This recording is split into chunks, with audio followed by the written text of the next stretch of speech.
Some have called it an unprecedented television event. Others have called it a desperate ploy to increase sagging ratings. Ladies and gentlemen, this is the XFL! Oh, yes, it's time to talk about the XFL. Vince stated that if the NFL was the no fun league, the XFL will stand for the extra fun league. The XFL, a 50-50 joint venture by NBC and WWF. The idea came about when Vince wanted to buy the CFL and NBC and Time Warner wanted to start their own football league.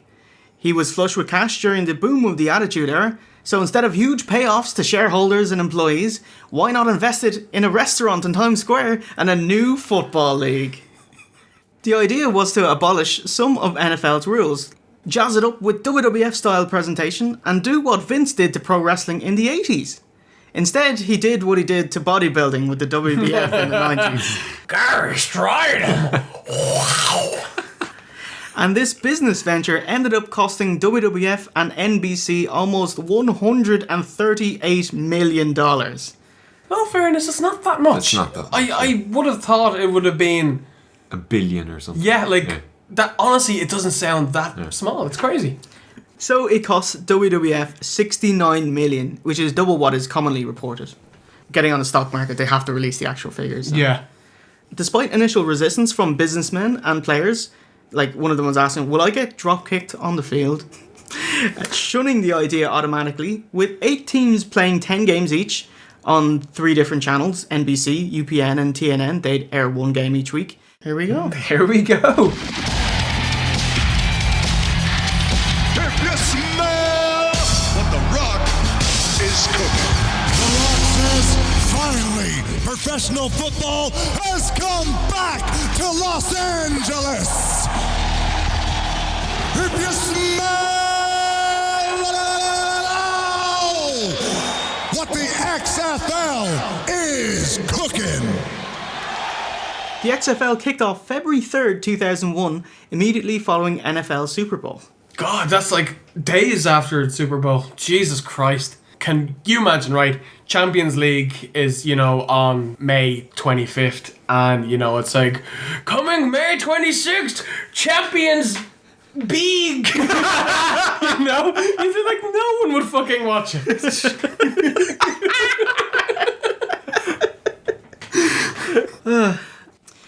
What did the XFL do differently?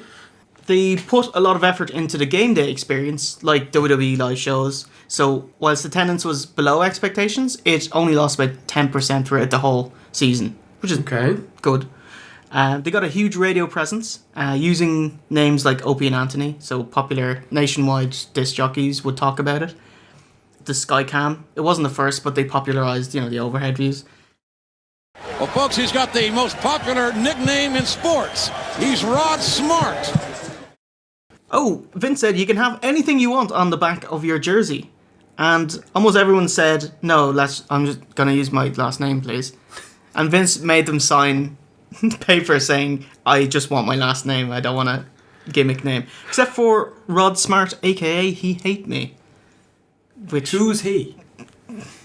He Hate Me. Maybe he was trying to garner heat and The Rock speaks in... I'm not defending this. No, don't. The top players, the quarterbacks, made a whopping $5,000 a week, which is terrible for pro sports. Hell yeah. No health insurance, just like wrestlers. Oh my god, in a sport like that, where isn't the average career in NFL about 3 fucking years before your back or your neck or your knee goes? Oh, what about the rules? Matches would be played on natural grass, no point after touchdown kicks, a 5-second shorter play clock, bump and run was extended to anywhere, which meant that it hampered scoring, so you had low scoring matches. Instead of a coin toss, the XFL had 2 people scramble for the ball, which is a few yards away. I like that. Which was hilarious as the first play in the first game saw the first winner of the first scramble get a separated shoulder. That was out. God. Despite blistering first game ratings, which got a whopping 15.7 million viewers on NBC, the TV audience turned out in droves, halving to 4.5. the following week and bottoming out at a 1.5 rating the next month. UPN and TNN's ratings bottomed out at a 0.6 and a 0.3. What went wrong? Wrestling fans didn't want WWF football, and football fans didn't want WWF football. The first game opened with a Rock and Vince promo saying, "We're gonna stick this right up the tail of the NFL." Trash-talking wrestling commentators JR, The King, Jesse Ventura, and Mike Adamle. Fuck off. XFL's MO was to attack and insult the NFL. Unfortunately, by that, they just insult the NFL's loving fans, whom they're trying to snag. A big one, the average quality of the football itself wasn't great. The best players were in the NFL, and it didn't help that the coaches who never coached together before and the players who'd never played together before had 1 month training camp to get their shit together. God, sounds so bad. An overall sleazy product that was tainted by being associated with fake wrestling. Strippers hired as cheerleaders danced like strippers and promoted as cheap sex objects. And obviously, they'd never deliver on that. The XFL Cheerleaders. Don't worry, we'll teach them how to cheer. The bigger worry was that they budgeted $100,000 for advertising spots and were now selling at less than half that just a few weeks in, so they were bleeding money every broadcast. Also, being 50-50 with NBC was unworkable since neither was in charge. And so NBC cut their losses and pulled out at the end of the season. Get me some ratings. Vince said it would continue into season 2 with just UPN and TNN airing it, but UPN said they'd only continue if they cut SmackDown down to 90 minutes. It was doing amazing at the time, so UPN would use the extra half hour as a lead-in to their own new 30-minute program. And Vince said, absolutely not.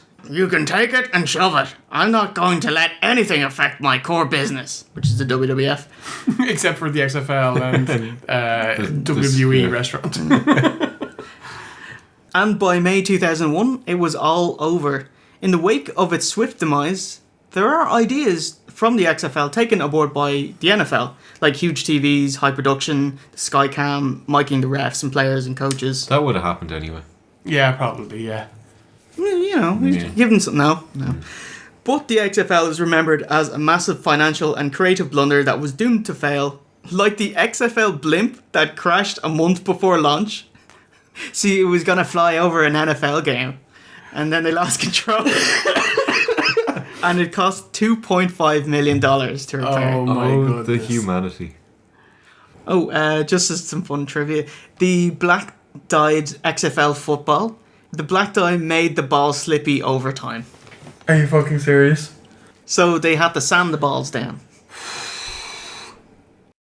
Where is the XFL now? Gathering dust in the WWE video library. Both WWE and NBC would have distribution rights if they ever wanted to release it. And hopefully we get to see it. Up on the network. Me as well. Yeah. Jesus, you know, like it's literally going to cost them pennies for the bandwidth or whatever, or someone to, you know, click upload and wait. Grand.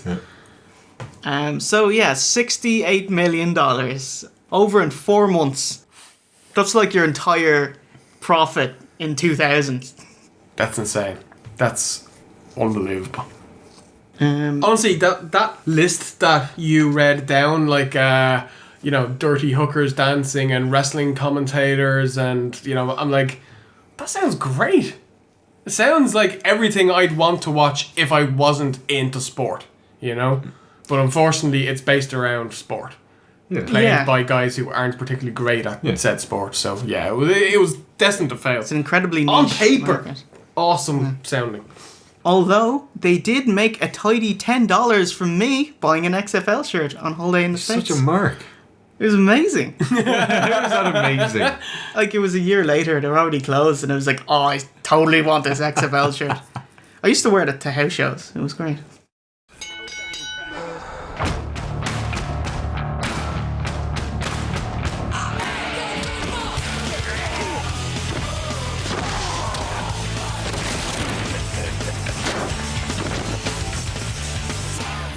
The WWE in football. Nah.